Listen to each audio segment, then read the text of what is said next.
야담상회를 찾아주신 선비님들 감사드리옵니다. 야담상회와 함께 즐거운 시간 보내시길 희망해 봅니다.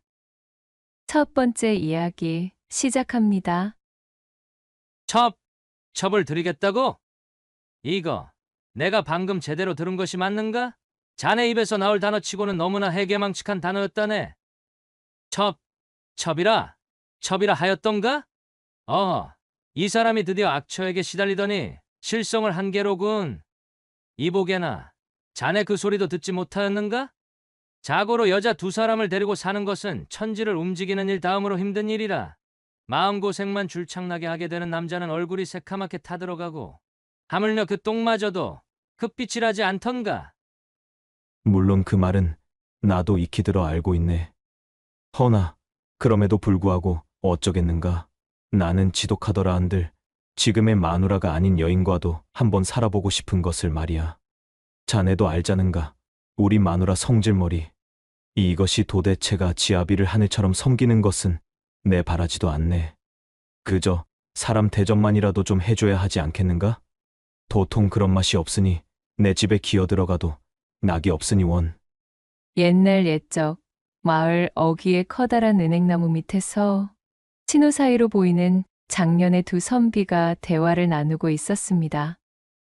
그 중에 하나는 바로 백초씨로 선친으로부터 수월찮은 재산을 물려받아 남부러울 것 없이 살고 있는 양반네였지요. 일찍이 적당한 집안의 여식과 약조된 혼례를 치르고 십수년을 산 터였습니다. 백초씨의 아내는 오방댁으로 박색을 겨우 벗어난 여인이었지요. 인물은 없었지만 새색시로 들어왔을 때는 그리도 곱고 어질게 굴던 마누라였는데 나이가 찰수록 서서히 본색이 드러나 이제는 진작에 집안의 상전을 꿰차고 있었습니다. 그놈의 되지도 않는 과거에 매달려서는 십수년이나 허송세월 보냈으면 되었지. 뭐 한다고 책 나부랭이는 들여다보고 있답니까? 당장 아궁이에 쓸어넣고 다른 살 길이나 좀 알아보든가 하셔요. 말이 초시지. 이름뿐인 양반 꼬리표가 밥이라도 먹여준답디까? 점심상을 물린 이후 슬그머니 책상머리에 앉으며 서책을 열자 그 모습을 본 오방댁의 불같은 호령이 백초씨를 향해 날아오는 것이었습니다. 백초씨는 과거를 본다는 변명으로 시간만 죽치고 있다가 변변찮은 벼슬 하나 구하지 못하고 집에서 빈둥거리기만 하는 신세였기에 오방댁의 서슬퍼런 잔소리의 한마디도 대꾸할 수가 없었답니다. 이렇듯 아내 오방댁이 백초씨의 일거수 일투족을 마음에 들지 않아하니 백초씨는 연일 터져나오는 아내의 잔소리와 바가지에 영 죽을 맛이었습니다. 네, 그럼 이만 들어가 봄세. 아니, 벌써 들어가는가? 이 사람 시간을 더 죽치고 있다가는 또 그 몸의 도깨비 같은 여편네가 빨래방망이를 들고 나를 패죽이러 올지도 모른다네. 사람 참 신세가 어찌 그리도 가냘프던가. 그래, 알겠네. 거 조심해서 들어가게나. 백초씨는 아쉬움 가득한 표정으로 자리에서 일어서며 친우에게 손짓했고 친우는 그런 백초씨를 세상 불쌍한 사람을 보는 듯한 표정으로 안쓰럽게 바라보고는 혀를 차며 배웅해 주었지요. 그렇게 시간이 흐르고 백초씨에게는 뜻하지 않았던 기회가 찾아오게 되었습니다. 어렸을 적 자신과 서당 동문인 한친우에게서 서신이 당도한 것이었지요. 소시적에 막역했던 사이로 서로가 서로를 중마고우로 여기고 있었으나 장성하면서 자연스럽게 사는 곳이 멀어지고 연락이 뜸해져 그간 어떻게 지내는지 알 수 없게 된 친우였습니다. 참으로 오래간만에 닿은 연락이니 이것 참 반갑기 드디었구나 그래. 반가운 마음에 백초씨가 서신을 펼쳐 확인해 보니 안타깝게도 그것은 이미 친우가 세상을 떠나기 전 유언 형식으로 백초씨에게 남긴 일종의 유서였습니다. 백초씨는 안타까움을 뒤로하고 자신에게 보낸 유언장을 꼼꼼히 읽어보았지요. 이보게나 백가, 그간 잘 지내셨는가? 이리 오래간만에 자네에게 연통을 하려니 염치가 없어 부끄럽네만. 내 가세가 기울어진 지 오래인 마당에 체면을 차려 무엇하겠는가? 건강도 좋지 않아 나는 곧 세상을 하직할 운명을 받아놓고 있으니 달리 부탁할 곳도 없어. 이렇듯 염치불구 자네에게 서신을 보내게 되었네. 이 서신이 도착했을 때쯤이면 필시 나는 이 세상 사람이 아닐 것이니 부디 조문이라 생각하고 우리 집에 한번 들러 내 아내가 자네에게 하는 말을 꼭 좀 들어주시게나. 그것은 오랜 기간 아내와 내가 상의 끝에 내린 결정이라네. 친우의 마지막 부탁이라 여기고 꼭 들러주시게. 서신을 다 읽은 백초 씨는 눈가에 그렁그렁 눈물이 맺혔습니다. 이 사람. 아님 무소식이 희소식이라고 그저 잘 지내고 있는 줄 알았건만 대체 이것이 무슨 병고인가 그래. 백초 씨는 서신을 소중히 접어 품속에 갈무리하고는 그 길로 날짜를 잡아 친우의 집이 있는 오십리 여정길에 오르게 되었지요. 백초 씨가 친우의 집에 당도하고 보니 말도 안 나올 정도로 다 쓰러져가는 초가 삼간에 집안에는 줄줄이 이어진 어린 자식들이 자그마치 5이었습니다. 백초 씨가 흙담 넘어 살인문 밖에 당도하자 고생을 해서인지 폭삭 늙은 것만 같은 친우의 아내가 마당으로 나와 그를 반겨주었습니다. 아이고, 오셨군요. 안 그래도 눈이 빠지게 기다리고 있던 차였습니다. 이거야 원. 친우가 세상을 떠난 줄도 모르고 이제야 도착하였습니다. 참으로 면목이 없습니다. 아닙니다. 누추하지만 안으로 드시지요. 친우의 아내를 따라 집안 마루에 앉으니 부엌에서 장성한 처자가 조촐한 술상을 들고 나오는 것이었지요. 얘야, 인사 올리거라. 아버지의 친의신 백초씨 어른이시다. 백초씨 어른, 여기는 우리 집의 맏딸입니다. 처음 뵙겠사옵니다. 소녀 순양이라 하옵니다. 제 어미의 부름에 자신을 순양이라 소개한 처자의 목소리가 참으로 곱자 백초 씨가 슬그머니 고개를 들어 그녀의 얼굴을 살펴보았습니다. 젊고 한창인 그 밭꽃 같은 얼굴에 자신의 아내에게서는 찾아볼 수 없었던 화사함이 묻어 있었지요. 자신도 모르게 얼굴이 붉어지고만 백초 씨가 헛기침을 하며 목을 가다듬자 은근슬쩍 백초 씨의 낯빛만 살펴보고 있던 친우의 아내가 대뜸 백초 씨의 옷자락을 덥석 붙들고는 말하는 것이었습니다. 이것은 먼저 떠나간 남편과 제가 장고의 장고를 거듭하여 내린 결정입니다. 부디 제 여식을 초시 어른의 후첩으로 데려가 주실 수는 없으시겠습니까? 예. 갑자기 그것이 무슨 말씀이신지. 장성하여 거리를 두었다고는 하나 한때는 절친했던 친우의 여식을 어찌 첩으로 삼는다는 말씀입니까? 백초 씨가 화들짝 놀란 얼굴로 허둥대자 친우의 아내가 눈물을 글썽이며 재차 입을 열었습니다. 보시다시피 가세가 형편없어 이대로는 남은 가족이 경을 치게 생긴 마당입니다. 그러하온데 평소 친분이 있던 노승께서 말씀하시길 저희 맏딸이 이 집안에서 출가회인이 되지 않으면 남은 자식들도 모조리 아사할 팔자를 타고났다 하지 뭐겠습니까? 딸아이의 타고난 성정이 집안에 들어올 운대의 흐름을 막는다나요? 아니, 그러하시다면 좋은 혼사처를 찾아 혼인을 시키시면 되실 일을 어찌 저 같은 자의 첩으로 들이신단 말씀이십니까? 제 딸아이는 이미 한 번 혼인을 했던 몸입니다. 악독한 시집에서 소박을 맞고 쫓겨났지요. 집안도 보잘것없거니와 이러한 사연까지 있는 여식에게 어느 누가 혼담을 넣겠습니까? 가당치도 않은 일이지요. 친우의 부인은 눈물을 글썽이며 제 딸 순양이를 끌어안았고 순양 역시 수심 깊은 얼굴로 고개를 푹 숙였습니다. 신뢰를 무릅쓰고 소녀의 사연에 대해 한 말씀 드려보겠사옵니다. 이윽고 순양이 제 어미를 대신하여 기나긴 사연에 대해 말하기 시작했지요. 동생들을 업고 안고 먹고 살기 위해 이 집 저 집 품삯시를 받아다가 짐을 한가득 머리에 이고 종종 걸음으로 받치며 논이며 돌아다니던 순양은 온몸이 부서져라 발발 쏘다니며 일하여도 스스로 힘들다는 소리 한마디 하지 않던 착실한 여식이었습니다. 그런 순양이가 17 되던 해에 마침내 시집을 가게 되었습니다. 순양 어미는 어려운 형편을 핑계 삼아 자신이 맏딸이 이토록 고생만 한 것이 너무도 안쓰러워 시집 가기 전날 순양의 머리를 곱게 따아주며 말했습니다. 순양아, 내 어미가 되어 참으로 그간 너에게는 못할 짓만 시키고 살았구나. 이제 이 집에서 일하던 기억일랑 말끔하게 있고 그 집으로 시집간 너라도 잘 먹고 잘 입고 지내거라. 시댁 쪽은 식구도 단출하다 허니 순양이 네가 지금처럼 땀 뻘뻘 흘리며 지낼 일도 별로 없을 게다. 가서 끼니 거를 걱정 없이 2다리 쭉 뻗고 자는 게야 알겠지? 그날 밤 순양 어미는 순양을 꼭 안아주었습니다. 날이 밝고 순양이 제 어미에게 큰 절을 올린 후 시집이라고 찾아간 뒤 몇 밤을 지내보니 아니 이게 어찌 된 일인가요? 첫날부터 순양은 실타래가 엉키는 듯한 기분이 들고 말았습니다. 그도 그럴 것이 시댁의 분위기가 간밤 제 어미가 해준 말과는 사정이 너무도 다른 것이었기 때문이었어요. 구성원이라고는 신랑과 시어머니뿐인 줄로만 알았는데 웬걸요. 지독한 복병 중에 복병이 숨어있던 것이었습니다.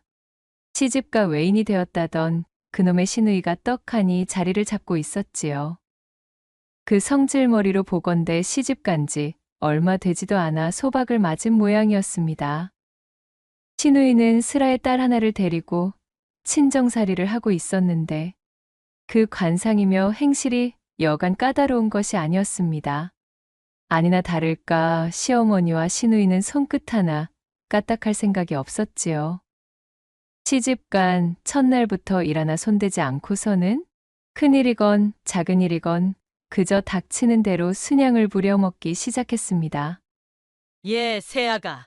오늘 저녁에는 아가 내가 쑤어준 메밀묵을 한번 맛보고 싶구나. 얼른 광에 들어가서 메밀 한 대빵만 퍼와서는 절구질해 놓거라.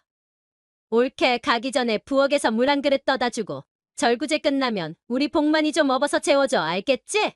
이놈의 시어미와 시누이는 세며느리의 몸이 2-3개는 되는 줄 아는지 순양이 한시도 쉬는 꼴을 못 보겠다는 듯 부려먹고 있었습니다. 순양이는 그 혹독한 시집살이에도 거역할 생각 하나 없이 네 어머님, 네 형님 을 입에 달고 살았지요. 그럼에도 순양은 언짢은 기색 한 번 없이 그들의 뒷바라지를 묵묵히 처리해냈습니다. 물론 순양도 속마음으로는 그럼 그렇지. 내 팔자에 어디 편히 먹고 자는 요행수가 들 수 있겠어. 일거리가 끊어지면 순양이 팔자가 아니지. 라고 생각하고선 자신의 종아리가 붓도록 어깨가 빠지도록 일에 매진하곤 했답니다. 시간이 좀 더 지나고 보니 어째 시어미보다 순양이를 더 부려먹는 쪽은 시누이였습니다. 성미가 졌다위니 시집에서 한 달도 못 견디고 소박을 맞고 돌아왔나 싶을 정도로 이 시누이가 시키는 시집살이가 순양이의 혼을 쏙 빼놓고 있었지요. 이쁘지도 않은 제 손발을 뒀다가 어디에 쓰려는지 시누이는 순양이만 보면 일감을 던져주는 것이었습니다. 내 고쟁이 빨아내라, 내 옷 개어내라, 내 버선 빨아더라, 내 고쟁이 빨아내라. 이것들을 해치우고 나면 동치미 담아와라, 쑥 뜯어와 쑥 떡해라, 전 부쳐라. 그뿐이면 말도 하지 않았습니다. 심지어는 자기 딸애가 싼 배설물을 치워놓으라, 기저귀를 빨아두어라, 피곤하니 내 등 좀 두드려보라, 원삭신이 쑤시니 어깨도 주물러라. 이건 도대체가 시집살이인지 시누이, 직속 몸종으로 들어선 것인지 분간이 되지 않는 것이었어요. 하루가 멀다 하고 순양이를 못 살 깨구니 참으로 죽을 맛이었지요. 그렇게 고난의 낮 시간을 겨우겨우 버티고 나면 이어지는 밤 시간이 또 순양이를 그냥 놔두는 법이 없었습니다. 그야말로 지치지도 않고 왕성한 이 한 살 아래의 신랑이라는 인간이 단 하룻밤조차도 걸을 생각이 없이 순양이를 쓰러뜨리고는 옷구름을 벗겼습니다. 서방님, 오늘은 너무 피곤하니 그냥 자면 아니 될까요? 어허! 이 사람이 무슨 소리시오? 자고로 부부의 덕목 중 하나인 후사를 도모하는 것에 어디 게을리할 수가 있겠소? 잔말 말고 그저 잠자코 계셔보시오, 좀! 무심하기 이를 데 없는 서방은 순양이 하루 종일 일거리에 시달리다 들어왔다는 사실을 아는지 모르는지 그렇게 순양이를 이리 눕히고 저리 뒤집고 하며 신나게 제 회포를 푸는 것이었습니다. 하룻밤에 딱 한 번이라면 그나마 이를 악물고 눈을 감으며 참아내었겠지만 세상에 이럴 수가요. 전생에 수총각으로 늙어 죽은 귀신이라도 쓰인 것인지 실컷 코를 골아대며 잠들었다가도 눈만 뜨면 또 잔뜩 달아올라서는 그 짓이었습니다. 한창 무르익은 과실의 농익은 맛을 아는 장년의 안악이었다면 이는 축복할 일이었지만 아직 운우지정의 참맛이 뭔지도 모르는 어리기만 한 새색시 순양에게는 이 정신 나간 밤의 고문이 보통 심각한 고역이 아니었지요. 피곤이 쌓여가던 순양의 눈밑은 어느새 시커멓게 숯검댕을 바른 것 같은 어둠이 깊게 드리워져 있었습니다.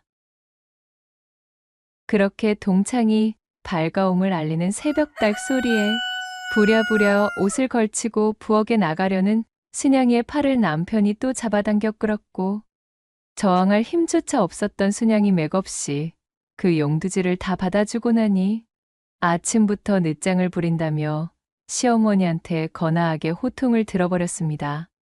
혼인하여 시댁에서 생활하는 것이 원래 이렇게나 힘이 드는 일이었단 말인가? 어머니는 어찌하여 나를 이런 집에 보낸 것일까? 쏟아지는 졸음을 참아내며 앉을 틈도 없이 일하던 순양이 중얼거렸어요. 몸이라도 좀 이어 쉬어야 할 밤이면 잠도 못 자게 달라붙는 남편의 밤 시중에 탈탈 시달리는 것까지도 너그럽게 이해할 수 있었습니다. 그러나 이런 순양이를 가장 괴롭히는 것은 다름 아닌 마음 고생이었습니다. 이것만큼은 도무지 참을래야 참을 수가 없었던 것입니다. 몸만 와도 된다고 할 때는 언제고 혼수를 적게 해가지고 왔다며 자나깨나 궁시렁거리지를 않나? 배워먹지 못한 몰락의 양반 집안에서 자라서 그러한 지 본 데가 없다는 심한 소리에 하나뿐인 외아들의 생기를 다 빼어먹어 아들이 기운이 없다는 둥 음식 솜씨나 일솜씨가 형편없다느니 하는 말도 서슴지 않았습니다. 시어머니와 시누이는 순양의 가슴에 대못을 박는 말을 시도 때도 없이 해댔지요. 그렇게 눈코 뜰 새 없는 한 해를 보내고 도대체가 더 이상은 못 해먹겠다 싶던 찰나의 어느 날이었습니다. 비척거리는 걸음으로 동네 우물에 물을 길러갔던 순양의 귀에 동네 안악들의 잡담 소리가 들려왔습니다. 그리고 어떤 이야기를 엿듣게 된 순양의 얼굴에 아주 오래간만에 피어나는 회심의 미소가 번뜩였지요. 얼굴에 웃음꽃이 만연해진 순양이 집으로 돌아와서는 시어미 앞에 섰습니다. 저기 어머님, 방금 물을 길러 우물가에 나갔다가 동네 여편네들하고 한판 거나하게 싸우고 돌아왔습니다. 늘 고개도 제대로 들지 못한 채 주눅이 들어있던 순양답지 않게 어쩐지 의기양양한 그녀의 태도에 시어머니와 시누이가 의아한 눈으로 그녀를 쳐다봤습니다. 아니, 글쎄 있지요? 형님이 시집에서 제 발로 걸어 나온 것이 아니라 사실은 쫓겨난 거라고 말하지 뭡니까? 그래서 제가 무슨 말이냐? 쫓겨난 것이 아니라 그저 친정에 볼 일이 있어 잠시 기거하는 것이라 했더니 모두가 배를 잡고 끄끄대며 웃지를 않겠어요? 시어미와 시누이가 눈이 점점 휘둥그레지며 얼굴이 시뻘개지는 것을 본 순양이 다시금 말을 이어갔습니다. 형님 딸 복만이가 글쎄 제 아버지는 하나도 닮지 않고 저기 어디냐? 형님네 시집마을 뒷산 남자의 땡중의 얼굴을 그대로 빼다 박았다는 소리를 하지 뭐예요? 그야말로 뺐었다며 시도득질은 못한다고 키득거리더라고요. 그리하여 제가 번듯한 양반 가문의 우리 시누이는 절대로 그런 해괴한 일을 벌여 시댁에서 소박 맞을 사람이 아니라고 대들고는 마구 싸웠지 뭔가요. 참나, 말이 되는 소리를 해야지 아니 그런가요? 이놈의 여편네들이 뭘 제대로 알지도 못하고 그런 경을 칠 소리나 쫑알거리다니 정말이지 대화 상대도 되지 않는 것이었습니다. 세상에 조선천지 어디에 이토록 지체 높은 양반댁 만화님이셨던 우리 형님 같은 분이 있다고 그래? 족보도 없는 땡중이랑 눈이 맞아서는 혼외 자식을 낳았다가 소박을 맞았다는 그런 말 같지도 않은 허헛소문을 믿고 조잘대다니요. 대놓고 들으라는 듯 빈정대며 말하는 순양의 말투에 시어머니의 얼굴이 대번에 불그락부르락했지만 아무런 말도 할 수 없었습니다. 그렇게나 기고만장하던 시누이는 마치 똥 마려운 강아지가 된 모양새로 금방이라도 눈물을 터뜨릴 것 같은 얼굴이 되어 콧김을 푹푹 내쉬더니 쾅 하고 문을 닫고는 제 방으로 기어들어가 버렸지요. 집안의 치부를 들킨 시어머니는 그 길로 일을 못한다는 핑계를 대며 두둑한 전대를 쥐어주고는 순양이를 집에서 내쫓고 말았던 것입니다. 기나긴 사연을 모두 전해들은 백초 씨가 측은한 눈빛으로 순양이를 바라보았고 순양이의 눈에 맺힌 눈물이 또르륵 흘러내리자 그녀가 입을 열었습니다. 이제 제게 남은 것은 독한 마음뿐입니다. 언감생심 번듯한 재치 같은 것에는 일절 관심도 없어요. 그저 제가 이 집안에서 출가외인이 되지 않으면 남은 제 동생과 어머니의 안위가 위험하다 하니 그것만 막으면 더는 바랄 것이 없습니다. 이런 부탁을 들어주실 분은 오직 아버님의 예친우셨던 백초씨님 뿐입니다. 부디 저를 후첩으로 들여주셔요.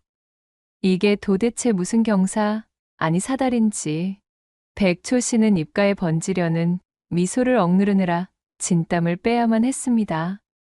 그렇게 바람하지 않던 첩을 이런 우연한 기회에 드리게 될 줄은 몰랐으니까요. 게다가 지엄한 사대부간 맺어놓은 친우의 유언이라는 막중한 핑계를 가져다 대면 제 아무리 호랑이 같은 자신의 마누라도 결코 거부할 수는 없는 노릇일터였습니다. 내 본디 사대부의 지엄함을 목숨처럼 여기고 있는 선비요나 사정이 이처럼 딱하게 되었다 하니 별 수가 없을 것만 같군요. 친우의 여식을 첩실로 드리는 모양새가 심히 좋아 보이지는 않다하나 첩이라 하여도 내 본처 못지않게 호강시키며 결코 부족함 없이 지내도록 힘쓸 터이니 염려는 붙들어 매셔도 좋습니다. 그리하여 그는 친우의 아내의 융숭한 배웅을 받으며 순양이를 데리고 집으로 돌아와 자신의 첩으로 삼게 되었습니다. 그리하여 이만저만한 이유로 오늘부터 한 집에서 지내게 된 안식구이니 이 임자는 기탄 없이 잘 좀 대해주시구려. 형님, 모쪼록 잘 부탁드리겠습니다. 형님? 아니 지금 이게 대체 못하자는 광대 노름판입니까? 친우의 문상을 가겠다던 양반이 하라는 조문은 안 하고 망자의 여식을 첩실로 삼겠다며 데려오다니요. 당신 지금 내가 두 눈 시퍼렇게 뜨고 살아있는데 감히 첩을 드리겠다고요? 안 식구요? 이런 방구 한마디도 없이 누구 마음대로 안 식구지요? 모든 자초지종을 전해들은 백초 씨의 아내 오방댁은 불꽃이 뿜어져 나올 기세로 백초 씨와 순양을 번갈아 바라보았습니다. 하지만 백초 씨의 예상대로 오랜 친후의 마지막 유언이었다는 말에 그리고 비록 이름만 남은 양인 가문이지만 사대부간의 인의가 양반에게 어떠한 가치인지는 잘 알고 있었던 오방댁은 차마 순양을 당장 내쫓을 구실이 없었습니다. 분한 마음에 이를 갈았지만 어쨌든 순양을 받아들이긴 해야 했던 입장이었지요. 그리하여 백초 씨네 집 안방은 억세고 심통이 절절 끓는 본처 오방댁이 차지하게 되었고 여리여리하고 가냘프지만 기나긴 고생 끝에 각성하여 성깔머리가 튀어 눈에 뵈는 것이 없는 새파랗게 젊은 첩 순양이 행강체를 차지하게 되었지요. 두 방 가운데 있는 사랑방엔 백초 씨가 자리 잡아서는 뒷싸움으로 여념이 없는 두 사람 간의 불꽃 튀는 접전을 중화시키는 완충지대 역할을 하고 있었습니다.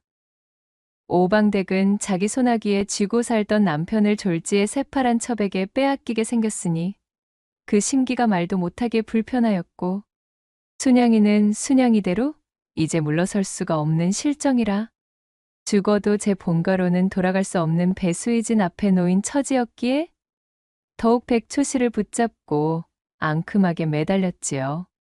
박색에 가까운 제 마누라에게 쥐어 살던 백초 씨는 젊고 어여쁜 순양의 알랑방귀와 끔찍한 애교에 껌뻑 넘어갈 지경이었습니다.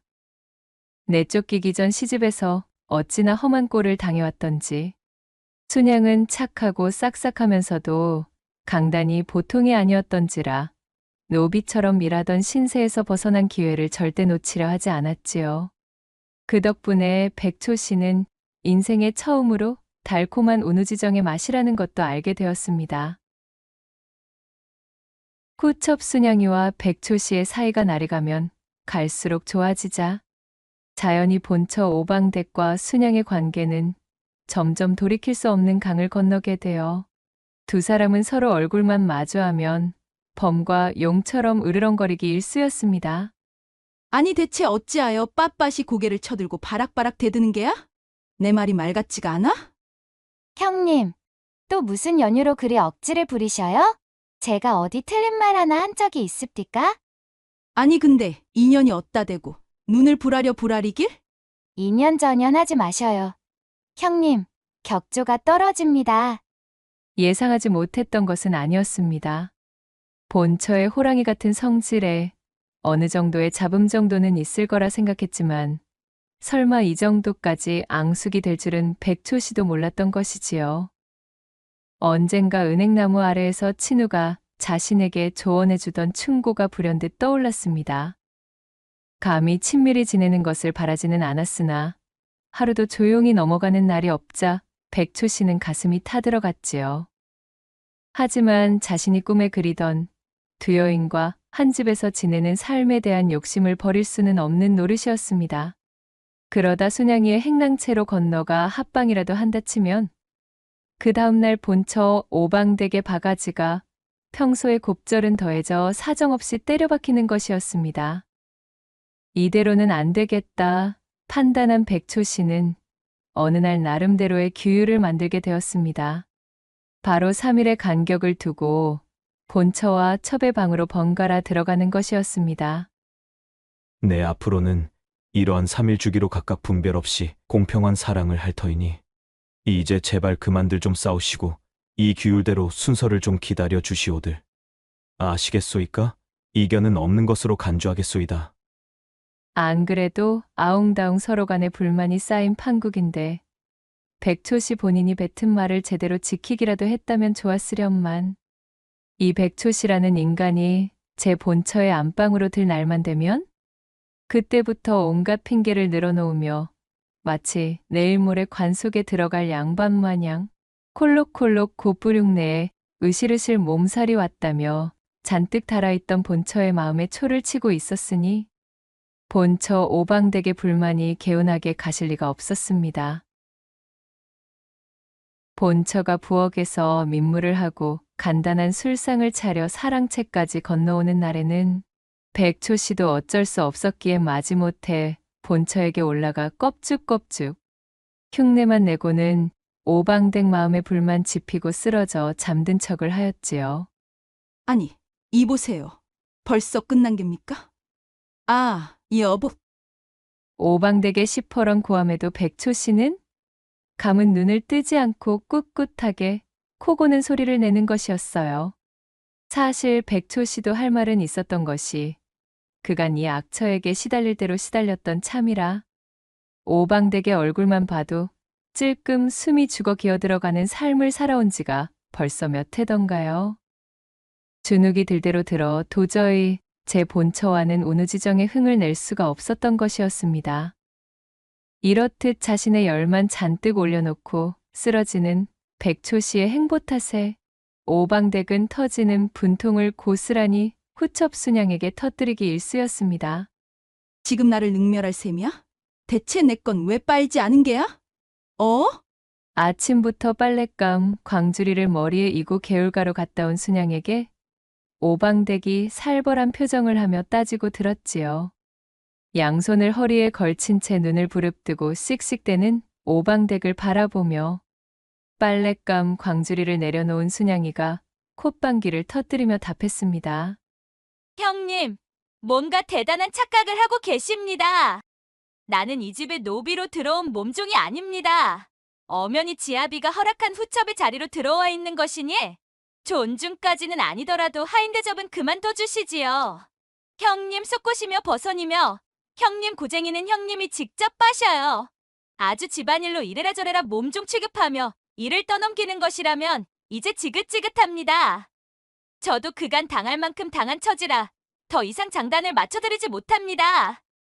여리여리하기만 한 가냘픈 외견의 순양이었지만 그녀 역시도 악독한 시집에서 버텨온 잔뼈가 굵은 몸. 본처 오방댁에게 형님의 호칭을 사용하고 있지만 매사에 한치도 수그러들지 않는 강단을 뽐내고 있었습니다. 그러던 어느 날 백초 씨가 모처럼 마을에 들어선 장터에 갔다 온 날이었습니다. 그날은 마침 순양과 합방하기로 정해둔 날이었지요. 헌데 첩과의 합방이라면 만사를 제쳐두고 웃음꽃을 띠며 달려가던 백초 씨가 그날따라 몸이 좋지 않다며 저녁 식사도 거르고는 방 안에 들어누운 것이었습니다. 원래라면 본처 오방댁의 속이 구글부글 끓을 수밖에 없는 밤이거늘 백초 씨 저 인간이 아프다고 제 방에 누워 꿈쩍도 하지 않고 있으니 이 어찌 기특하지 않을 수 있었을까요? 여보, 여기 꿀물을 타왔으니 이것 좀 들고 기운 차리셔요. 오방댁이 꿀물을 소반에 담아 사랑방에 들어가니 백초 씨는 이불을 덮어 쓴 채로 식은땀을 뻘뻘 흘리며 끙끙 앓고 있었습니다. 아휴, 이거야 원. 곧불기가 이리도 심하여. 이 일을 어쩌면 좋답니까? 아무튼 오늘은 딴 생각일랑 일절 마시고 가만히 누워 계시구려. 그럼 소첩은 이만 건너가 볼 터이니 푹 쉬셔요. 오방댁은 백초 씨에게 밤인사를 건넨 뒤 안방으로 돌아와 오래간만에 편안한 마음으로 발을 뻗고 단잠에 빠졌습니다. 그때였습니다. 몸이 아파 죽겠다던 백초 씨가 슬며시 눈꺼풀을 떠 자리에서 일어나는 것이었지요. 어디 보자. 불이. 오커니 이제 꺼졌구만. 안방에 불이 꺼진 걸 확인하자마자 백초 씨는 까치발을 세워 조심스럽게 행랑채로 향했습니다. 자지 않고 기다리고 있던 순양이 웃으며 백초 씨를 맞이했지요. 창밖으로 불빛이 새나가지 않도록 이불을 덮어치고 호롱불을 켠 채로 장터에서 사온 놀이개와 밥가분을 순양에게 건네고 깨역과 땅콩을 함께 먹으며 하하호호 웃음꽃을 피우기 시작했습니다. 나리께서 이리도 소첩을 중히 여겨주시니 소첩은 참으로 더 이상 여한이 없을 지경입니다. 무슨 그런 소리가 다 있소. 내 당연히 자네의 일을 허투루 넘겨서는 아니 되는 법. 본처의 악다구니에 마음이 다칠까 늘 그것이 걱정이구먼. 그럴 리가요. 나리께서 이리도 제게 온 사랑을 다 주시는 걸요? 그런 것을 느낄 시간조차 부족할 정도로 행복하기 그지없습니다. 순양은 일찍이 백초 씨가 맛본 적 없는 화사한 웃음을 머금으며 그의 팔을 붙들고 아양을 떨었습니다. 그 천금 같은 웃음 앞에 백초 씨의 혼이 물에 탄 꿀처럼 뭉근히 녹아내리니 더는 참을 수가 없었습니다. 백초 씨는 당장에 순양에게 달려들어 그녀를 와락 끌어안으며 제 사랑을 증명할 준비를 끝마쳤습니다. 그날 밤 세차게 달아오른 백초 씨는 순양이 2번이나 까무러치도록 온 힘을 쏟아 뇌성병력이 몰아치는 양기의 힘을 보여주었지요. 그렇게 백초 씨가 호강에 겨워 지내던 어느 날 오래간만에 산 너머의 잔치집에 들렀다가 거나하게 곡주 한 잔을 걸치고 집에 돌아오니 어머나 이것이 무슨 일인가요? 오방댁과 순양이 서로 머리카락을 움켜잡고는 죽이네 살리네 소리치며 대판 싸움이 붙은 것이 아니겠어요? 화들짝 놀란 백초 씨가 달려들어 당장에 2 사람을 떼어놓자 오방댁의 눈에서 불꽃이 튀고 있었습니다. 이거 분위기가 심상찮구나. 이대로 가만두었다가는 필시 언제라도 경을 치기 딱 좋을 정도로구먼.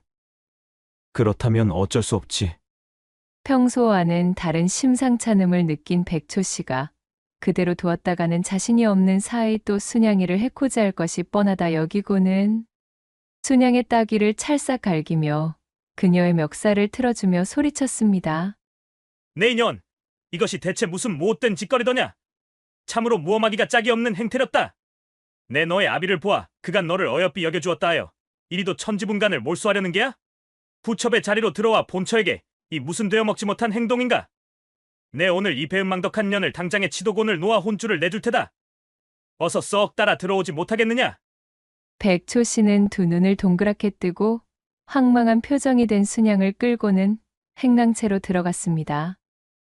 그 모습이 마치 도살장에 끌려 들어가는 가축 마냥 백초 씨의 기세가 사리등등하였기에 이 모습을 지켜보고 있던 오방댁은 어안이 벙벙해졌습니다. 엄맘마? 이것이 지금 어찌된 일인게야? 지금 매다 헛것을 보고 있는 것이 아니란 말인가? 저 양반이 지금 내 편을 들고서 저 망할 계집을 족치겠다고 끌고 간 것이 맞다는 것인가? 오방댁은 심장이 두근거렸습니다. 그도 그럴 것이?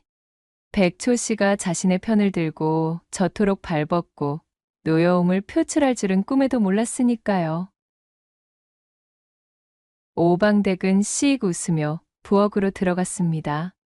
방금 전까지만 해도 치가 떨리는 분노로 온몸이 옥신댔지만 지금은 날아갈 것 같은 기분이었지요. 그동안 재구실 하나 하지 못한 답답하기만 하던 남편이 아주 오래간만에 제 노릇을 해내는 것 같아 든든하기까지 하였습니다. 그녀는 언제 그랬냐는 듯 콧노래까지 흥얼거리며 산뜻하게 발걸음을 놀려대야의 물을 한가득 받았지요. 하여간에 오래 살고 볼 일이야? 오늘 밤엔 저 양반을 아주 후하게 대접해줘야 하겠는걸? 오래간만에 이거 실력 발휘 좀 해보아야 하겠어? 순양의 손톱으로 여기저기 긁힌 얼굴을 세수하고 엉망으로 흐트러진 머리카락을 곱게 빗질하며 중얼거렸지요. 그간 오지게도 저 거머리 같은 년에게 빨려먹은 모양이지? 이제 슬슬 만정이 떨어진 모양인가벼? 아차, 내 이럴 것이 아니지? 고년이 곡소리를 내는 꼴을 아니 볼 수야 있는가? 순양이 치도곤을 두드려 맞는 꼴을 놓칠 수가 없었던 오방댁이 왼수 죽는 꼴을 보려고 행랑채로 가 절구통에 올라서 들창문 틈으로 방안을 몰래 엿보기 시작했습니다. 그런데 세상에나 행랑채 안을 들여다보던 오방댁은 깜짝 놀라고 말았답니다. 당장이라도 혼주를 낼 것처럼 순양의 멱살을 틀어지고 들어간 백초 씨와 순양이 그야말로 태초의 모습으로 한데 엉켜서는 찰싹 달라붙어 구름을 몰고 와 요란한 비를 퍼붓고 있는 것이 아니겠어요.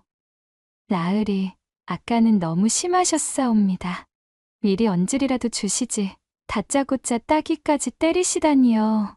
소첩 하마터면 정말로 나으리께서 제게 꾸지람을 주시는 줄로만 알고 염통이 떨어져 나갈 뻔했지 뭡니까? 그 무슨 되도 않는 소리신가? 내 자네에게 어찌 그런 마음을 품는단 말이던가. 처가 자네를 하도 못살게도구니 그 앞에서 체면이나 차려주려 그러한 것이오. 많이 아프셨소? 내 그 아픔의 몇 곱절로 기분 좋게 해드리리다. 어머머, 나으리. 소첩 오히려 나으리의 천둥벼락 같은 박력에 그만 더욱 새빨간 춘심이 동하고 말았으니 이를 어찌하면 좋겠사옵니까? 나리께서 소첩의 이 불덩어리 같은 마음을 책임져 주시옵소서. 참으로 이러한 꼴불견이 또 어디에 있었겠습니까?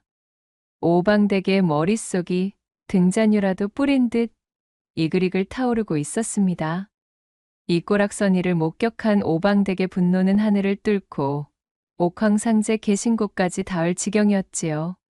에라이 이 개 같은 년놈들아. 내 오늘은 기필코 너희 것들을 가만두지 않으리라.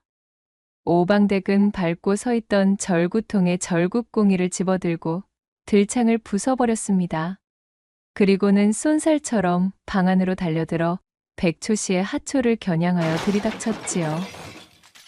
그 누구도 폭주한 오방댁을 막을 수는 없었습니다.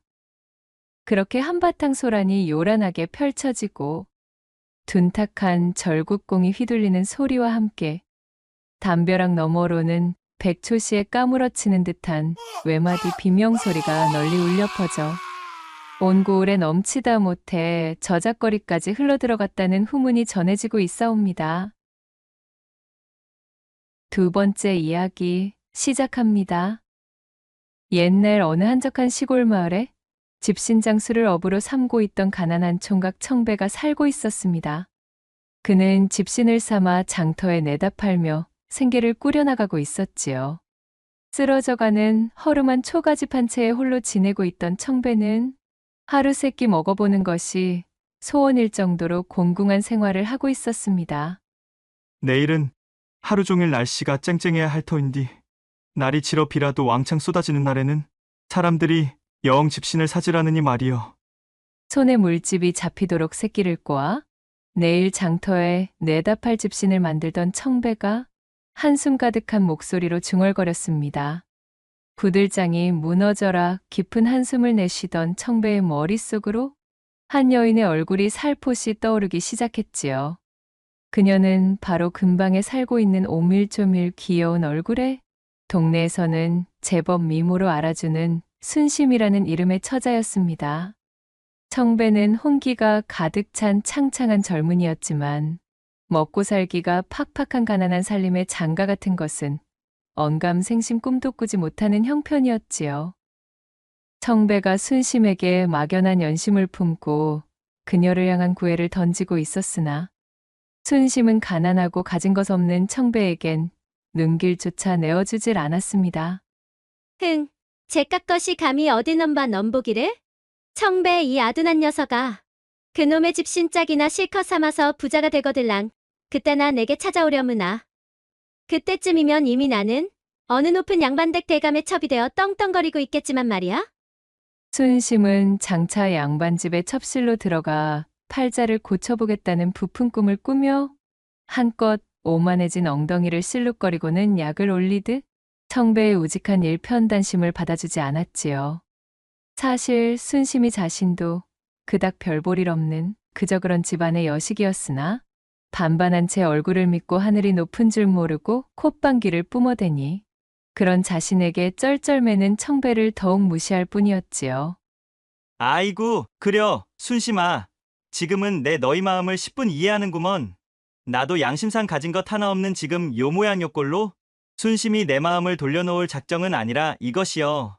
네가 나를 돌아볼 때까정 내 한 몸 열심히 움직여서 꼭 순심이가 만족할 만큼 어엿한 신랑감이 되어 행복하게 지내고 싶구먼. 이렇듯 청배는 암울하고 미래가 보이지 않는 현실에도 불구하고 특유의 씩씩함과 어진 마음을 잃지 않은 채로 정직하게 땀 흘려 일하며 하루하루를 충실하게 살고 있었어요.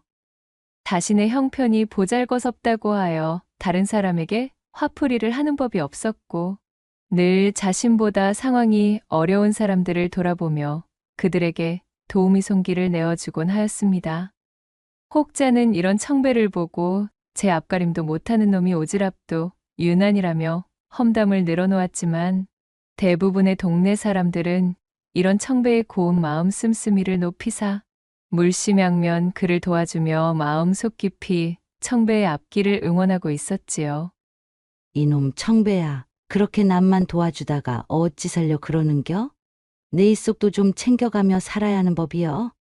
사람은 모름지기 자기 자신부터 단단해져야 남도 떳떳하게 도울 수 있는 것이여. 여기 호박식혜 좀 만들어 왔으니 먹어가며 혀. 아이고, 어르신 감사합니다. 잘 먹겠습니다요. 꾸준히 열심히 살다 보면 해가 뜨는 날도 있지 않겠어요? 주어진 일에 최선을 다함은 그것으로 족하다 이 말이지요. 걱정해 주셔서 고맙습니다요, 어르신. 이렇듯 청배의 하루는 보잘것없지만 알차게 저물고 있었습니다. 화창한 어느 날 아침, 여느 때와 마찬가지로 청배가 집신 한 보따리를 짊어지고 장터로 나가는 길이었습니다. 오전부터 쨍쨍 내리쬐는 햇볕을 받으며 걸은 터라 청배는 갈증이 심해 근처의 연못가를 찾게 되었습니다. 어휴, 먼 놈의 햇빛이 이리도 살벌하게 내리쬐는겨. 장터에 닿기도 전에 말라 자빠지겠구먼. 청배는 이마에 땀을 연신 훔치며 그늘에 누워 더위에 지친 몸을 잠시 쉬게 하였어요. 연못은 대대적인 가뭄이 오는 시기에 맞춰 물이 많이 말라 있는 상태였습니다. 흙탕물이 아닌 맑은 물이 남아있는 조금 더 수심이 깊은 곳을 찾던 청배가 때마침 좋은 물가를 발견하고 그곳으로 몸을 옮겼습니다. 몸을 숙여 물을 한 모금 뜨려는데 어쩜 딱한 광경을 목격하고 말았지요. 물이 말라붙어 겨우 한 줌의 물만 남아있는 웅덩이에서 올챙이 한 마리가 몸을 팔딱이며 애처롭게 꿈틀거리고 있었던 것입니다. 얼씨구 가엾게도 물이 말라 길이 끊겨 고립되었구먼. 이대로는 꼼짝없이 햇빛에 말라 죽게 생겼구나. 청배는 올챙이의 필사적인 몸부림을 측은한 눈빛으로 내려보며 말했습니다. 그는 손을 내밀어 올챙이를 물과 함께 떠올린 다음 옆에 수심이 깊은 물가에 내려주었습니다. 자, 얼른 가거라. 가서 이 역경을 딛고 장차 훌륭한 개구리가 되어야 한다. 알겠느냐? 청배가 웃으며 농을 건네자 올챙이는 마치 그 말을 알아듣기라도 한 듯 한동안 청배의 근처에서 떠날 줄을 모르다가 몸을 휘휘 돌려 인사를 건네는 듯 하더니 물가 저편으로 사라졌습니다. 그렇게 올챙이를 살려준 청배도 시원하게 물을 들이켜 갈증을 해가라고는 무거운 걸음을 옮겨 장터를 향한 발길을 재촉하였지요. 그로부터 며칠이나 지났을까요? 모처럼 한 짐 가득 메고 갔던 집신을 다 팔고 기분 좋게 장터에서 나온 청배가 호탕하게 웃으며 중얼거리던 날이었습니다. 이거 정말 늘 오늘만 같으면 소원이 없겠구만 그래. 평소보다 집신을 너무 많이 삼아서 못 팔고 집이 썩으면 어쩌나 싶었는데 아주 모처럼 신명나게 장사가 잘 된 날이었어. 기분이 날아갈 것 같던 청배가 씩씩하게 웃으며 집을 향해 돌아가려는데 어둑어둑해진 숲길 사이로 요란한 개구리의 울음소리가 들려왔지요. 때마침 갈증이 심했던 청배가 목도 축일 겸 연못 쪽을 향해 들어서니 미끈하게 잘 빠진 개구리 한 마리가 연잎 위로 뛰어오르더니 청배를 향해 울음소리를 내었습니다. 어랍쇼, 이 개구리는 어째 좀 신기한 면이 있구먼. 청배가 개구리와 눈이 마주쳐 유심히 살펴보았어요. 유난히도 피부가 매끈거리는 이 개구리는 어쩐지 미물 같지 않은 기분이 들었습니다. 청배를 바라보며 목청껏 울음소리를 내던 개구리는 신기하게도 청배와는 인연이 있다는 듯 제자리에서 폴짝거리며 그를 반기는 듯 보였습니다. 문득 청배는 자신이 얼마 전에 구해주었던 올챙이가 퍼뜩 떠올랐습니다. 에이, 설마 싶었지만 혹시나 하는 마음에 허리를 숙여 개구리를 향해 물었지요. 설마 일전에 그 올챙이가 너니? 내가 이 말을 이해한다면 바보 같은 말처럼 들리겠지만 마치 나를 알아보는 양 이리 친밀하게구니 예사 개구리가 아닌 듯 싶구나. 청배의 말이 끝나기가 무섭게 개구리에게서 자욱한 연기가 퍼지며 요란한 소리가 나더니 이윽고 연기가 가신 청배의 눈앞에는 웬 젊은 여인이 서 있었습니다. 여인은 청배가 짝사랑하던 순심과는 비교도 할 수 없을 정도로 눈부시게 단아하고 아름다운 미모를 지니고 있었지요. 청배가 두 눈을 비비며 자신이 보고 있는 광경을 의심하는 사이 여인이 입을 열어 청아한 목소리로 말했습니다. 은희님 저를 기억하고 계시는군요. 일전에 제 목숨을 구해주신 것에 대해 감사 인사를 드리고 싶던 차에 때마침 은희님께서 지나가는 것을 발견하고 목청껏 울고 있었답니다. 여인의 말에 청배는 제 눈과 더불어 제 귀까지 의심할 수밖에 없었습니다. 네, 내가 지금 꿈을 꾸고 있는 거요. 올챙이가 개구리로 변하였다는 것은 자연의 이치에 맞는 소리이지만 개구리가 사람으로 그것도 이리 아리따운 처자로 둔갑한다는 소리는 아무리 내가 못 배운 놈이라 하여도 일찍이 들어본 적이 없는 일입니다요. 넋이 나간 표정으로 어리둥절하게 서 있던 청배를 향해 여인은 화사하게 웃으며 말을 이었습니다. 사실 저는 이 연못에 털을 내리고 근방을 관장하여 다스리는 숲속 신령의 막내 여식이옵니다. 호기심이 왕성하던 제가 그만 규율을 어기고 자꾸만 인간들이 사는 땅으로 무단 외출하는 일이 잦자 함부로 행동하는 것을 노여워한 아버님께서는 제게 올챙이가 되는 형벌을 내리셨지요. 그렇게 벌을 받는 기간 동안에도 호기심을 참을 수 없었던 저는 연못밖을향에 나서려다 그만 물이 말라버린 웅덩이에 고립되고 말았던 것입니다. 그런 저를 은희님께서 구해주셨고요. 제 목숨을 구해주신 은희님께 보답을 하기 위해 이리 모습을 드러내게 되었답니다. 여인의 설명을 듣고 있던 청배가 쑥스러워하며 불쑥 끼어들었습니다. 정말 그것이 사실이란 말입니까요? 하지만 나는 그저 허둥대는 올챙이가, 아니, 그러니까 저기 처자가 가여워 그랬을 뿐 딱히 칭찬받을 일을 한 기억은 없구만요. 그 말을 들은 여인은 살짝 웃으며 대꾸했습니다. 이리도 겸손하시고 착한 마음씨를 가지신 분이시니 제 눈이 틀리지 않았음을 다시 한번 알게 되었습니다. 부디 제가 곁에서 모시며 보온하고 싶어요. 아버님께도 이미 몽땅 말씀드린 터이니 부디 저를 내치지 말아주셔요. 자신에게 벌어진 믿기지 않는 일과 연이어 들어오는 행운에 청배가 얼떨떨한 표정으로 입만 번긋거리고 있는 와중 개구리 여인은 청배에게 다가서 아름다운 미소를 보이며 굳히기에 들어갔습니다. 그럼 서방님으로 모시는 것을 허락한 것으로 알겠습니다. 앞으로는 저를 향이라 불러주시옵소서. 그리하여 청배가 저돌적으로 보온하기 위해 달려드는 와향을 데리고 연못을 빠져나와 집으로 돌아온 날 이후로 두 사람은 사발에 맑은 물을 가득 떠놓고 하늘과 용왕을 향해 치성을 드린 후 그것을 조촐한 혼례식으로 삼아 정식으로 부부가 되었습니다. 찢어지게 가난하여 장가는커녕 삼시세끼 끼니 때우기도 힘겨워하던 청배가 듣도 보도 못한 절세미인을 얻어 장가를 들었다는 소문이 파다하게 퍼져나가자 마을 사람들 모두가 청배의 집에 모여 새색시의 모습을 구경하기 바빴습니다. 사람이 건실하니 가진 것이 없어도 인품 덕에 저리 어여쁜 색시도 다 얻는구먼. 곁에서 지켜보기 딱 하였는데 아주 잘 되었어. 아, 그러게 말이여. 순심인지 작심인지 그 맹랑한 것 꽁무니만 쫓아다니면서 이용만 당하는 것이 참으로 불쌍하였는데 이리 근사한 색식감을 숨겨놓고 있었을 줄 누가 알았느냔 말이여. 이렇게 청배를 지켜보던 사람들이 저마다 덕담을 나누던 와중 일편단심 자신에게 매달리며 다른 여인은 쳐다도 보지 않던 청배가 장가를 들게 되자 순심이는 이루 말할 수 없는 시샘이 나서 견딜 수가 없었지요. 저 가지기는 싫어도 남주기는 아까운 장난감이었던 청배가 저렇듯 자신보다 훨씬 뛰어난 여인과 살림을 차려보란 듯이 장가든 모습을 보게 되니 순심은 배알이 꼴려 복장이 터질 지경이었답니다. 정말이지 참으로 열이 뻗치네. 저 멍청하고 손에 쥔 것 하나 없는 거렁뱅이 녀석 따위가?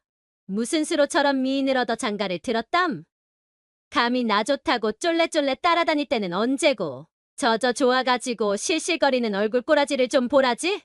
뭔가 마음대로 부려먹던 것을 빼앗긴 기분이 드니 배알이 꼴려서 밤에 잠도 오질 않잖아. 순심이는 이를 바득바득 깔며 언젠가 꼭 청배를 골탕 먹이겠다는 마음을 단단히 품은 채 콧바람을 뿜으며 휙 몸을 돌려 제 집으로 돌아가 버렸습니다. 한편 순심이 그러거나 말았거나 와양은 청배의 색시가 되어 물심양면 그를 보필하고 지극하게 모셨어요. 그녀가 청배의 곁을 지키게 된 이후로 청배의 살림은 눈에 띄게 자리를 잡기 시작했습니다. 집신만 삼느라 다른 것에 몰두할 여유가 없었던 청배의 키키하고 쓰러져가던 초가는 와양의 손길이 닿는 곳마다 반짝반짝 윤이 나며 버젓한 집이 되어가고 있었지요. 와양의 꼼꼼하고 야무진 내조 덕분에 청배는 예전보다 배는 더 빠르고 안정된 솜씨를 부려 튼튼하고 질 좋은 집신을 더 많이 만들 수가 있었으니 살림은 차츰차츰 불어나기 마련이었습니다.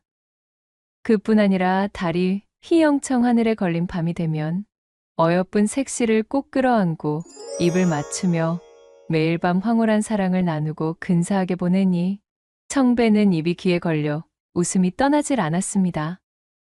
자신의 인생이 이렇게나 아름다워도 되나 싶어 새벽만 되면 와양이 사라지지는 않았는지 자신의 이불 옆을 확인해보곤 하였답니다.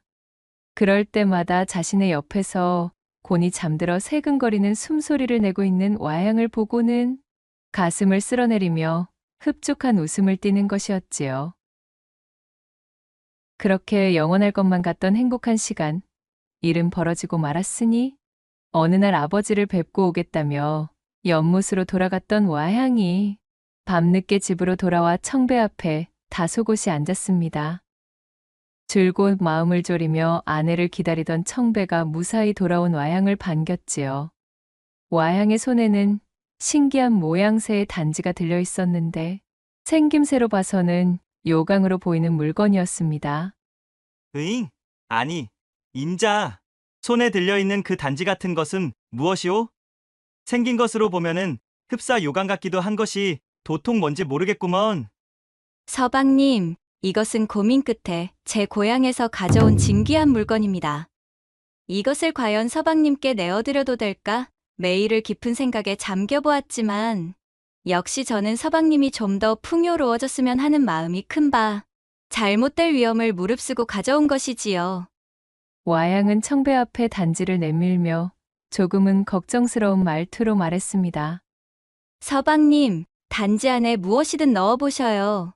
아내의 뜻모를 이야기에 청배는 머리를 긁적이며 방 주변을 두리번거리다 자신이 삼고 있던 집신 한 짝을 주워들고는 단지 속에 집어넣었습니다. 임자가 하는 말이니 허튼 소리는 없다는 걸 잘 알고 있지만 그래도 이게 지금 뭐라는 것인지 도통. 쉿! 일단은 잠자코 지켜보셔요, 서방님. 와양이 눈을 찡긋 깜빡이자 청배는 입을 다물었고 이윽고 단지에서 모락모락 뿌연 연기가 피어나더니 세상에나 이럴 수가요. 단지에서는 청배가 집어넣었던 집신짝과 똑같이 생긴 집신들이 산처럼 쏟아져 나오기 시작했습니다. 깜짝 놀란 청배가 뒤로 자빠지며 엉덩방아를 찢자 와향이 쓰게 웃으며 말했습니다. 이것은 단지 속에 넣으면 무엇이든 그 양을 늘려주는 신묘한 물건이지요. 모쪼록 서방님께서 요긴하게 사용해 주셨으면 좋겠어요. 아니, 임자. 그게 정말입니까요? 아내의 말을 들은 청배는 벌떡 일어서며 외쳤고 그 길로 부엌으로 뛰어들어가더니 쌀 한 줌을 쥐고 돌아왔지요. 이윽고 청배는 단지 속에 쌀 한 줌을 집어넣으며 두근거리는 얼굴로 지켜보았고 단지에서는 또다시 연기가 피어오르더니 이내 파도 같은 쌀더미를 쏟아내기 시작했습니다. 청배는 뛸 듯이 기뻐하며 와향의 두 손을 덥석 쥐고 소리쳤습니다. 세상에나. 임자, 부인, 여보. 당신은 정녕 내 인생을 구제하러 이 땅에 내려온 선녀이자 보살이시오. 임자는 내가 임자를 구해줬다 말하였지만 이제 보니 임자가 나를 구해주러 오셨구먼요. 아이처럼 좋아하며 방방 뛰는 청배를 올려다보는 와양의 눈빛엔 어쩐지 뜻모를 불안함과 걱정스러움이 묻어 있었지만 사랑하는 제 서방이 이리도 좋아하는 모습을 본 뒤 고개를 가로젓고는 평소대로의 환한 웃음으로 답해 주었습니다. 청배는 신이나 산처럼 불어난 집신들과 쌀알더미들을 정리하며 콧노래를 흥얼거렸습니다. 매일 늦은 밤까지 집신을 삼지 않아도 되니 이 어찌 좋지 않을 수가 있겠냔 말이여. 이제 그 시간들을 아껴 더욱 임자와 행복하게 지낼 수 있겠구먼. 그러나 안타깝게도 그런 일은 일어나지 않았지요. 제 아내와 행복하게 지내는 것을 꿈꾸던 청배가 제 노력이 아닌 그저 요행으로 올바른 길로 나아가는 것은 어쩌면 불가능한 것이었을지도 모를 일이었습니다. 와양의 불안이 현실로 들이닥치는 데는 석 달이 채 걸리지 않았으니까요. 처음에는 단지 속에 집신을 넣고 불어난 집신들을 착실하게 장터에 나가 파는 것으로 단지를 활용하던 청배는 점점 나태한 마음이 싹트기 시작했지요. 그러더니 한 달 뒤에는 쌀과 고기들을 넣으며 집신 파는 일을 그만둬 버렸고 2달 뒤에는 엽전들을 넣으며 불어난 돈으로 재물을 불리더니 손가락 하나 까딱하지 않는 한량으로 전락해버리고 말았습니다. 성실하고 똘망똘망하던 그의 눈은 어느새 탐욕과 타성에 젖어 있었습니다. 으하하, 인생이 식은 죽먹기이니 가히 천국이로구나. 부지런하고 남을 돕기 좋아하던 청배는 사람이 완전히 달라지고 말았지요. 으리으리한 기와 집과 하인 여럿을 부리는 벼락 부자가 되고 보니 청배의 어질고 곱던 마음은 흔적조차 없어졌습니다. 처음에는 마을 사람들도 청배의 자수성가를 축하해주며 큰돈을 벌게 된 청배를 응원하는 분위기였으나 개구리 올챙이적 생각하지 못하는 모양새로 거만하게 행동하는 청배를 보고서는 모두들 학을 떼며 청배와 멀어지고 말았습니다. 아니, 어떻게 사람이 하루아침에 저리 변할 수가 있단 말이오, 그래? 그간 보여준 모습들이 진짜인지 아니면 지금의 저 모습이 원래의 청배 모습인 건지 금간이 안 되는구먼. 아, 이 사람아. 당연히 저 모습이 제 본 모습 아니겠나? 사람이란 모름지기 제 손에 쥔 것이 많을 때 뒤로서 자신의 모습이 나온다고 하질 않나? 이렇듯 자신을 향한 악담들이 연이어 쏟아져 나오고 있었지만 청배는 아무런 가책도 아쉬움도 느끼지 못했어요. 가만히 있어도 일하지 않아도 열심히 살지 않아도 단지만 있으면 걱정이 없었으니 청배의 간절하고 순수한 마음씨는 시커멓게 오염된 것이었지요. 곁에서 청배가 변해가는 모습을 지켜보고 있던 와향의 얼굴에는 수심이 깊어졌습니다. 자신의 서방님을 위해 제 고향의 연못까지 가서 아버지인 수신령의 보물까지 몰래 훔쳐 가지고 나왔지만 어렴풋이 느끼고 있던 그 걱정이 이리도 빠르게 현실이 되자 그녀는 자신의 어리석음과 청배를 향한 안타까움이 뒤섞여 가슴이 미어지고 있었습니다. 서방님, 제발 이러지 마셔요. 서방님께서는 이런 분이 아니셨잖아요. 부디 사욕에 멀어버린 눈을 뜨시고 정신을 좀 차려보셔요. 바짓가랑이를 붙들고 간곡하게 청하는 자신의 아내를 거칠게 밀치며 청배가 소리쳤습니다. 거참, 귀찮게 굴지 좀 마시오. 당신도 사내대장 부인 나의 커다란 그릇을 알아보고 내게 시집 온 것이 아니었수? 삼시세끼 밥만 잘 먹으면 좋겠다는 하찮은 꿈을 꿨다고 지금 당신마저 나를 무시하는 게야? 내 이제서야 원 없이 떵떵거리며 살게 되었거늘 감히 어느 누가 나에게 이래라 저래라인가? 반쯤 돌아가 버린 눈으로 자신을 대하던 예전의 그 상냥함마저 잃은 채 그렇게 매몰찬 사람이 되어버린 청배를 바라보는 와향은 매일을 눈물과 회한으로 보내고 있었습니다. 허나 청배의 막무가내 같은 가관의 기행은 여기서 끝이 아니었지요. 벼락 부자가 된 청배는 이제 목표를 재물에서 여자로 돌린 사람이 된 것처럼 기방에 드나들며 기녀들의 분냄새를 옷에 묻혀오기 시작했습니다. 흥청망청 탕진하며 기방에서 큰돈을 쓰고 잔뜩 술에 절어서는 다음날 새벽이 되어서야 기방의 마당쇠에게 이끌려 들어오곤 하였습니다. 저 서방님! 깜짝 놀란 와양이 버선발로 달려나가 제 서방을 부축하려 하면 청배는 쌀쌀맞게 그 손을 뿌리치고 그녀를 향해 소리쳤지요. 어허이, 이거 놔라. 누구냐?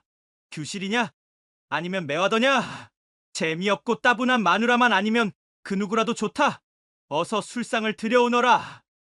인사불성으로 취한 채 헛소리를 늘어놓는 청배는 이미 다른 세상의 사람이었습니다. 와양은 시름 깊은 얼굴로 한숨을 내쉬며 남편을 부축해 쓸쓸하게 집 안으로 들어섰습니다. 와양이 서 있던 흙바닥에는 그녀가 흘린 눈물 자국이 선명하게 남아 있었지요. 어머나, 이게 누구니? 청배 아니더냐? 장가가고 나선 요즘 아주 재미가 좋다지? 몰라보게 불어난 재물을 축내는 즐거움으로 하루가 모자란다는 소문이던데 참말이니? 그렇게 1년이 지난 어느 날 기방가에서 돌아오던 청배를 막아 세운 것은 다름 아닌 순심이었습니다. 허! 순심이 요 맹랑한 계집이 내게 먼저 말을 거는 날이 오기는 하는구먼. 그 잘난 양반님네 첩실로 들어간다는 꿈은 아직도 꾸고 계시고 여전히 우리 고을에 남아있는 것을 보니 어째 뜻대로는 흐르지 않는 모양이로구먼. 지난날 순심에게 당했던 수모를 되갚아주기라도 하는 듯 청배는 잔뜩 독이 오른 혀로 순심을 향해 쏘아댔습니다. 순심은 피식 웃고는 청배의 곁에 찰싹 다가서며 말했지요. 양반이든 상놈이든 그저 떵떵거리기만 하면 그것으로 만사가 좋은 거 아니겠니? 보아하니 청배 너도 그토록 아리따운 색시가 있음에도 정 붙일 데가 없어 이리 방황하고 있는 것 같은데 이참에 어떠하니? 매번 지겹게 기방이나 향하는 그 발걸음 말이야. 이제 질릴 때도 되었지 싶은데. 그러고 보면 예전에 우리 참 좋았잖아. 아니 그렇느냐? 말을 마친 순심이 청배의 허리춤에 손을 착 감으며 교태를 부렸고 그런 그녀의 모습에 청배는 씩 웃으며 답했습니다. 순심이 너의 그 더러운 속물 근성은 내 일찍이 잘 알고 있었지만 변함없이 참으로 뻔뻔하기 그지없는 행태로구먼. 허나 아주 딱 좋다 이거야. 내 이제는 순심이 네가 원하는 재물과 폐물은 모두 줄 수 있는 사람이 되었느니라. 어떠냐? 내가 그토록 첩실의 노릇을 염원하던 돈 많은 사내가 바로 눈앞에 있지 않느냐? 내게 납작 순종하며 내가 하라는 것은 분말 없이 따르는 삶을 살아보겠느냐? 대신 그 대가로 평생 쓰고도 다 못 쓸 영겁의 재물로 남부럽지 않게 떵떵거리며 살게 해주마. 청배는 마치 보란 듯이 순심을 꼬드겨 과거의 수모를 지우려 하였고 순심 역시도 그간 벼르고 벼르며 청배를 노리고 있던 차에 이게 웬 떡이냐 싶어 덥석 청배를 물어서는 그날로 청배의 집 한 칸을 떡하니 차지에 들어가 버렸습니다. 순심을 첩으로 들인 청배는 매일 밤마다 그녀의 치마폭에서 놀아나 안채에서 진득한 거사를 치르며 잡스러운 소리를 흘려댔지요. 이를 두 눈으로 지켜봐야 했던 와양의 무너지는 가슴은 말로 다 표현할 수 없는 것이었습니다. 서방님, 참으로 그토록 어긋나셔야만 하셨답니까? 대체 우리가 어쩌다가 이 지경까지 온 것일까요? 그날 제가 서방님께 보물단지를 드리지 않았다면, 그랬다면 우리는 아직도 서로 웃으며 행복하게 지내고 있었을까요? 인간 세상에서는 인생에 있어 만약이라는 것은 없다는 말들을 하고 있지만, 그럼에도 저는 망가져버린 서방님을 보노라면 늘 그날의 제 선택을 후회하게 됩니다. 비가 억수처럼 쏟아지던 어느 날, 그날도 어김없이 안채에서 첩실인 순심과 진득하게 그렇고 그런 일을 벌이고 있던 청배가 무언가 집안의 기운이 이상함을 감지하고 밖으로 나와 보았습니다. 안방에 들어앉아 있어야 할 아내의 모습이 보이지를 않았지요. 이 여편네가 이 날씨에 어디로 가버린 거야? 청배가 집안 여기저기를 뒤적거리며 아내의 와향을 찾기 시작했지만 그녀의 흔적은 어디에서도 찾을 수가 없었습니다. 그제서야 뭔가 단단히 잘못되고 있음을 눈치챈 청배가 보물단지를 모셔놓은 창고로 들어가 보니 다행히도 보물단지는 멀쩡하게 창고에 보관 중이었어요. 어휴, 10년 감수했구먼. 이 단지만 그대로라면 나머지야 내 알 바 아니지. 한숨을 내쉬며 안심하던 그때 단지 옆에 놓인 서신 한 장을 발견하고 집어들었습니다. 서신은 바로 제 아내인 와향이 자신에게 전하는 내용의 편지였지요. 서방님, 아무래도 이젠 제가 서방님의 곁에 머물러 있을 이유도 또한 그럴 필요도 없어 보여 제가 지내던 곳으로 돌아가려 합니다. 그간 서방님이 저에게 보여주었던 다정하고 상냥했던 모습, 저는 눈을 감을 때까지 잊지 못할 것이어요. 일은 이리 흘러가고 말았지만 그럼에도 서방님께서는 여전히 제 목숨을 구해준 은인이십니다.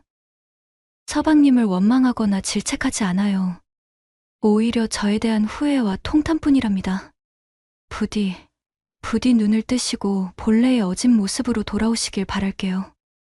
언제나 만수무강하시고 항상 서방님의 앞길이 밝게 펼쳐지길 기원하겠어요. 그동안 참으로 감사했습니다. 담백하게 하지만 절절하게 제 마음을 담아 꾹꾹 눌러 쓴 와향의 서신은 청배의 마음을 깊이 움직일 법도 하였지만 청배는 이제 와향은 아무래도 좋았어요. 단지만 제 곁에 둘 수 있다면 와향은 연못으로 돌아가든 다시 개구리가 되든 상관없는 일이었습니다. 청배는 와양의 편지를 구겨 무심하게 땅바닥에 던져버렸어요. 나원 참 청승맞게 뭐 하자는 것인지 원. 나에게는 이 보물단지만 있으면 된다 이거야. 청배가 씩 웃으며 주머니 속에서 엽전을 하나 꺼내 단지에 집어넣으며 중얼거렸습니다. 바로 그때 등 뒤에서 순심의 목소리가 들렸지요. 신나게 거사를 치르던 도중 밖으로 나간 청배가 돌아올 기미가 없자 그를 찾으러 나섰던 참이었습니다. 아니 좋은 거 하다가 말고 이 날씨에 방 밖으로 기어나가서는 그래. 이런 외딴 창고에서 혼자 뭘 하고 있는 거요? 청배는 목덜미의 털이 바짝 서는 느낌에 화들짝 놀라 뒤를 돌아보았습니다. 그 순간 단지에서 희뿌연 연기가 피어올랐고 결국 순심은 단지 속에서 뿜어져 나오는 엽전들을 두 눈으로 목격하고 말았지요. 아니, 이것이 대체?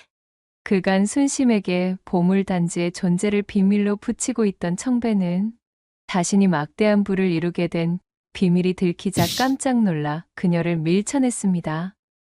하지만 이미 모든 것을 알아차린 순심의 눈에는 도끼와 탐욕이 가득 차버렸지요. 그 단지 당장 이리 내놓지 못해? 감히 지금껏 잘도 그 요술 항아리인지 뭔지에 대해 입 꾹 닫고 함구하고 있었다 이거지? 순심은 표독스럽게 외치며 청배에게 달려들었고 이윽고 청배가 허둥대다 뒤로 넘어진 틈을 놓치지 않고 단지를 빼앗아 그 길로 주랭랑을 쳐버렸습니다. 아니 저런 저 망하려 편내가 저거. 청배는 욕지기를 뱉으며 벌떡 일어나 순심을 쫓기 시작했고 추적추적 내리던 빗줄기는 더욱 거세지고 있었습니다. 단지를 훔쳐 달아나던 순심은 마을 근처의 나루까지 있는 힘껏 도망쳤습니다. 내 눈으로 보고도 믿을 수 없지만 어쨌든 이 신통방통한 단지만 있으면 더 이상 청배, 그 더러운 놈의 집에 들러붙어 밤마다 괴팍한 명령을 들으며 고약한 첩시 노릇을 하지 않아도 평생을 놀고 먹을 수 있단 말이야. 버티고 버티니 나에게 이런 행운이 찾아오는구나. 순심은 욕심에 절은 희번득한 눈을 빛내며 광인처럼 소리쳤지요. 나루에서 배를 잡아타고 청배에게서 도망쳐 먼 곳으로 향할 작정이었습니다. 그리고 그 순간 저만치에서 낯을 꼬나쥐고 달려오는 청배가 보였지요. 이 도둑년 썩 거기 서지 못해. 청배 역시 동공이 풀려 돌아 있는 눈으로 무섭게 쫓아오고 있었습니다. 그것은 마치 피가 거꾸로 솟는 도깨비의 형상과도 같았지요. 그 괴이한 모습에 간담이 서늘해진 순심이 몸을 돌려 도망쳤고 이성을 잃은 청배가 무서운 속도로 순심을 따라잡아 그녀의 뒷머리채를 틀어주는 순간이었습니다. 하늘이 찢기는 듯한 요란한 굉음과 함께 눈앞이 샛노랗게 번쩍이더니 우레 같은 벼락이 내리쳐 청배가 쥔 낫을 향해 직격으로 떨어졌고 청배와 순심은 찍소리도 내지 못한 채로 그 자리에서 절명하고 말았습니다. 순심이 소중하게 품고 있던 보물단지는 바닥으로 떨어지며 산산조각 났고 단지의 파편들에서는 자욱한 연기가 피어오르며 흔적도 없이 사라져버렸지요. 그렇게 모든 것이 너무도 허망하고 허무하게 끝나버린 뒤 고요한 빗소리의 끝에 남은 것이라고는 두 사람의 쓸쓸한 주검뿐이었습니다. 들판에 나뒹군 두 사람의 주거미로 스산한 빗소리가 뒤덮여 주변이 이상하리만치 잠잠하던 찰나 어디선가 구슬프기 그지없는 개구리의 울음소리가 들려왔습니다. 마치 제 서방의 안위를 걱정하기라도 하는 듯 목청이 터져라 울부짖고 있었지요. 그 이후로도 이 고을에서는 비가 세차게 내리는 날이면 어디선가 구슬픈 개구리의 울음소리가 서글프게도 들려와 온 마을을 뒤덮었다는 후문이 전해져 오고 있습니다.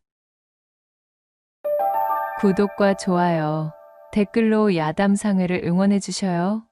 늘 잊지 않고 야담상회를 찾아주시는 여러분들 시청해 주셔서 참으로 감사합니다.